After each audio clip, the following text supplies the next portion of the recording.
Ever heard that phrase, the chosen one? Yeah. It's everywhere. Movies, myths, even history books. It really is. So today, we are going to dive into a YouTube video about that, you know? Not to tell you, like, you're the next Joan of Arc or Neo or something. Right, right. But more like to see how this idea, this archetype, shows us different ways people make a difference, you know, how they change the world, maybe even spark some thoughts about your own path. What do you think? Yeah, I mean, it's fascinating, right? How this chosen one idea, it just crosses like every culture, every time period. He does. It suggests like this deep human need to believe in people who are, I don't know, destined for something big, something beyond just like everyday life. Totally. And this video, it breaks down 9 types of these chosen ones. Right. So first up, we have the Oracle. Okay. And this isn't just like some fortune teller in a smoky room, you know? Right. Think about it. Roman generals consulting oracles before they went into battle. Or heck, even today. How many people go to psychics or get tarot readings when life feels uncertain? Yeah, it's true. Like everybody is looking for a little guidance. Right. The Oracle, it really speaks to this like deep desire we have, this need to know what's coming, to see beyond what's right in front of us. For sure. And it's interesting how this archetype, the Oracle, has like evolved from ancient soothsayers to modern day psychics and intuitives. It's like there's always been this need to make sense of those unseen forces that, you know, shape our lives. Definitely. It makes you wonder, right? In a world obsessed with data and logic, Yeah. why do we still want that intuitive, almost mystical guidance? Totally. But all right, moving on from peering into the future, we have the free spirit, that rebel who just tosses out the rule book and lives life on their own terms, no matter like what society says. I get the appeal, you know. Oh, yeah. But is it just some like romanticized ideal? How does that actually work, you know, in a world with jobs and bills and all those expectations? Yeah, it's a good question. I think you've hit on a key tension there, right? This balance between being your true self and fitting into society. Right. The free spirit, it's not necessarily about rejecting all responsibility, though. It's more about questioning things, pushing boundaries, and sticking to what you believe in, even if it means taking an unconventional path, you know? So it's less about being a lone wolf and more about finding your own way, but still within like the pack. Exactly. I like that. Okay, now things get a bit more intense, I guess, with the truth teller. Okay. This is the person who's not afraid to like speak truth to power, no matter the cost. Think Galileo, right? Yeah. Challenging the church. Or even today, whistleblowers who risk everything to expose wrongdoing. Yeah, those are great examples. And what's so powerful about this archetype, the truth teller, is that they often face serious consequences, you know? They do. History is full of people who were ostracized or even killed for speaking out, but their bravery, it often like plants a seed. It starts to change things. You're right. It really does make you wonder about like the psychology of truth telling. What pushes someone to risk so much just to, you know, bring something hidden out into the open? Right. And with social media and everything now, has like the whole landscape of truth telling changed? For better or worse? Oh, that's a tough one. I mean, on one hand, social media gives everyone a platform to speak, right? So voices that might have been silenced before can now be heard. True. But then it also creates these echo chambers where people only see information that confirms what they already believe. So then it becomes harder to, you know, figure out what's true and what's just noise. For sure. So, yeah, it's complex. It is. Okay, shifting gears a bit, we have the inspiring infiltrator. This one is really cool. Instead of like shouting from the rooftops, they weave their message into art and beauty. Right. You know, think about someone like Banksy. His street art makes such powerful statements. Yeah, it starts conversations in places you'd never expect. Exactly. It's a subtle kind of subversion, right? They're not preaching or lecturing. They're just like engaging with you through their creativity, putting the message within the art itself. Exactly. And I think they can be really effective because it gets past our like intellectual defenses. It speaks to our emotions, you know? It's like planting those seeds of awareness without people even realizing it's happening. Exactly. Pretty clever, huh? Okay, now, the confused chosen one. This is where things get a bit more, well, relatable for a lot of us. This is the person who knows they're meant for something bigger, something more. But they feel stuck, unsure how to actually, like, do it, how to bring that inner knowing out into the world. Yeah, that's so common, isn't it? This archetype reflects something a lot of us experience. It does. I mean, we all have those moments, right? where we get a glimpse of our purpose or a different way of being. For sure. But then the challenge is how to make it real. How do we take that spiritual stuff and make it work in our everyday lives with our jobs and relationships and everything else? It's like being caught between two worlds, right? Yeah. The one you know and the one you're being called towards. I think tons of people listening can probably relate to that feeling of like being in between. Definitely. All right, moving on to the hermit. Now, this archetype finds peace and solace in solitude, in nature. But it doesn't mean they've like completely checked out of the world. Right. Exactly. What do you think? It's not about isolation, but about going deep inside yourself. Think of like those historical hermits, right? Dedicating their lives to spiritual contemplation. Or even today, you have all these digital nomads who are seeking out quiet and inspiration in nature. It's all about connecting with your own inner wisdom, realizing that being still and reflective is just as important as, doing stuff in the outside world. So it's not escaping the world. It's more like going inward to get a clearer view of it. Exactly. Interesting. And speaking of perspective, let's talk about the warrior. Right.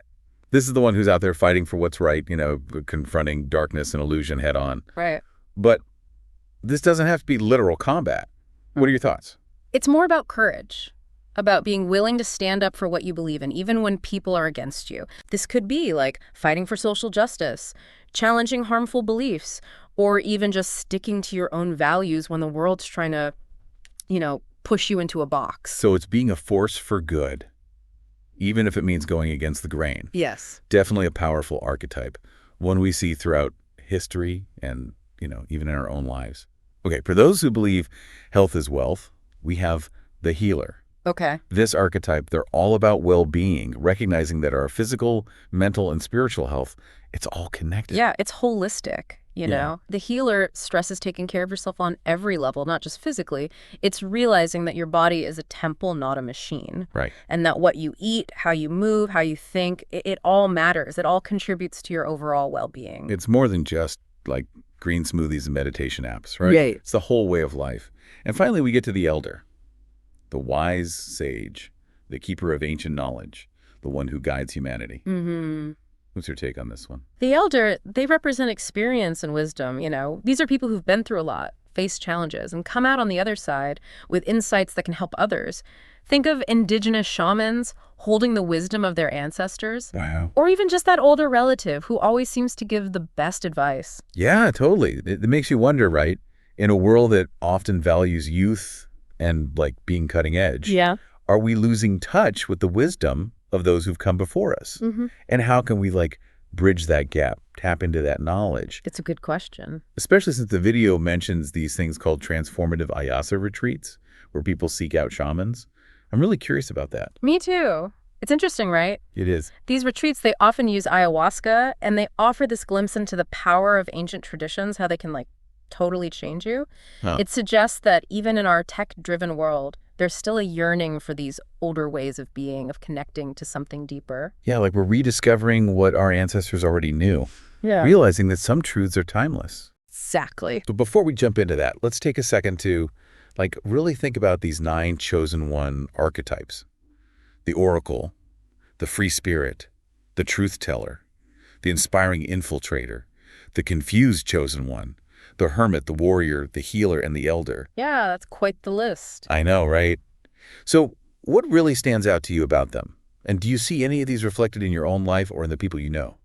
What strikes me is that they're not like separate boxes. You don't just fit into one perfectly. We can see parts of several types in one person, even in ourselves, at different times. It's not about being one thing. It's about recognizing the many ways we can contribute, to something bigger than ourselves. I love that. It's like we all have this unique role to play, even if we don't think of ourselves as some epic hero or, mystical being. Exactly. Yeah, it's not like we're waiting for some signal in the sky. Right. Maybe it's more about, choosing to step into that potential, the thing inside each of us. Exactly. It's not about destiny or some path that's already laid out. It's more like recognizing what we're good at, our gifts, and using those to make a positive impact. Like even the video's creator says that, we didn't all come here to do the same thing. Each of us has a different role to play. That's so true. So maybe it's less about fitting perfectly into one of these archetypes and more about recognizing, the qualities they each represent. Mm-hmm. The wisdom of the oracle, the courage of the warrior, the compassion of the healer. we can like express those in our own way. For sure. I mean, think about it. You might be a warrior in your work life, fighting for a cause, but also a healer at home, taking care of your family and friends. Exactly. We're not limited to just one archetype. We could be a mix of different roles, Yeah. changing and growing as we, go through life. Right. Which brings us back to those transformative Ayasa retreats. What do you imagine those are like? What do they tell us about the power of, ancient wisdom in our modern world? It's fascinating, isn't it? Like maybe they're a bridge between those two worlds, the ancient and the modern. A space to reconnect with ourselves, to tap into something deeper, explore our inner landscape. Makes you wonder what kind of practices or rituals they use, right? And could those practices, the ones rooted in these old traditions, could they actually like help us solve some of the problems we face today? It's like looking to the past for, I don't know, a roadmap to the future. It's like we've come full circle. We started with the oracle, looking ahead, and now we're looking back at ancient wisdom.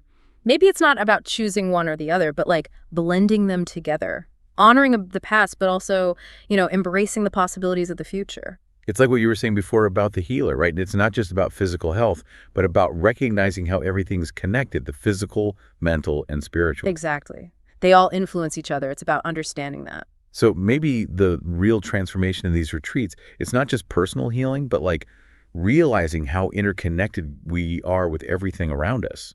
Wow, yeah. That's deep. If we heal ourselves, can we heal the world too?